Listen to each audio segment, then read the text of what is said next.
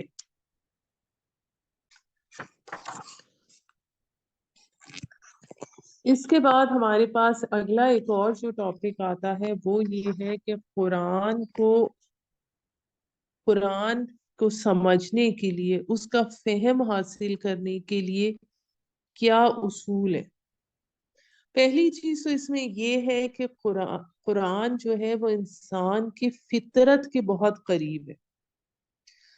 خطابی انداز سے جذبات کے ساتھ اپنے باطن میں انسان کو جاگنے کی دعوت دیتا ہے.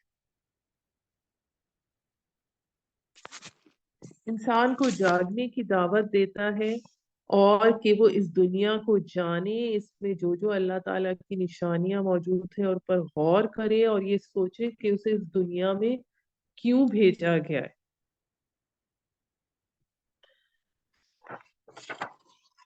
پھر جیسا کہ میں نے پہلے آپ سے ذکر کیا کہ قرآن مجید میں محکمات بھی ہیں اور متشابہات بھی ہیں. عالم متشابہات میں عالم غیب کی خبریں، عالم ارواح، عالم برزخ، عالم آخرت، اور سائنس کا جہاں تک ہمارا علم جہاں تک پہنچا ہے اس کے جو نہیں معلوم وہ سب متشابہات میں سے ہے. پھر میں آپ کو یہ بھی بتاتی چلوں، جوں ہم قرآن کی تفسیر پڑھتے جائیں گے، ہر آیت کی ایک تعویل خاص ہے، ایک تعویل عام ہے. تعویل خاص سے مراد یہ ہے کہ دیکھیے ہر آیت جو نازل ہوئی وہ اس وقت اس کا کیا شان نزول تھا، کس صورت حال میں وہ نازل ہوئی، اور ہر آیت کے بارے میں چونکہ یہ قرآن تا قیامت ہر انسان کے لیے ہے تو ان سب لوگوں کے لیے اس کی کیا ایک عام تعویل ہے، اس سے ہم کیا رزلٹ ڈرا کرتے ہیں، ہماری آج کل کی زندگی کے حوالے سے کیا اس میں ہمارے لیے حکم ہے. یہ کسی خاص علاقے اور خاص انسان کے لیے تو نہیں ہے، یہ تو ابدی ہدایت. پھر جیسا کہ میں نے آپ سے اور قرآن کے حوالے سے ذکر کیا تذکر اور تدبر کا.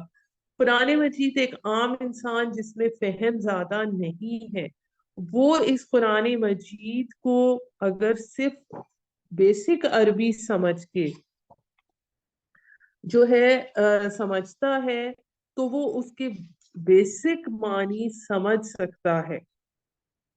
اور جو کوئی تدبر کرنا چاہے، اس کی ڈیپتھ میں جانا چاہے، تو جتنا آپ ڈیپتھ میں جاتے چلے جائیں آپ مزید آپ کو احساس ہوتا ہے کہ میرا علم بہت کم ہے. یہاں میں آپ کو یہ بھی بتاتی چلوں کہ قرآن جو ہے وہ ایسی چیز نہیں ہے کہ آپ ریفرنس بکس رکھ کے قرآن کو خود سمجھیں. ایک تو قرآن کے لیے استاد کا ہونا بہت ضروری ہے، اور دوسرے یہ کہ قرآن پر عمل بھی کرنا بہت ضروری ہے. کیوں قرآن پر عمل کرنا ضروری ہے؟ کیونکہ جب آپ نبی صلی اللہ علیہ وآلہ وسلم کی زندگی کے حوالے سے دیکھیں گے، ہر لمحے ان کی جد و جہد دین کو پھیلانے کی